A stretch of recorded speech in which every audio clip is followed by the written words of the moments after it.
नमस्कार।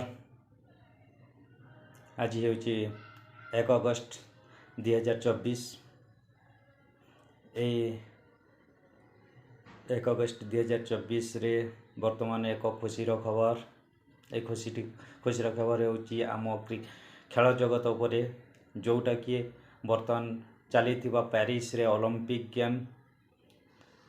Paris Olympic रे वर्तमान पाई भारत पाई एक गौरवर दिन, जोटा कि शूटर रे आमर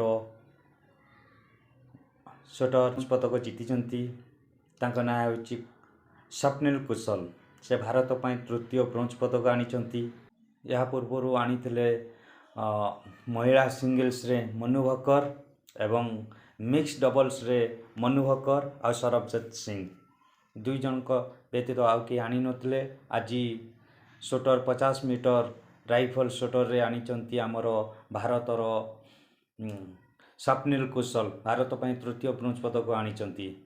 आहुरी एमिति आशा करा जे कि आहुरी अधिक पदक आनिले आमे माने खुशी हेबु।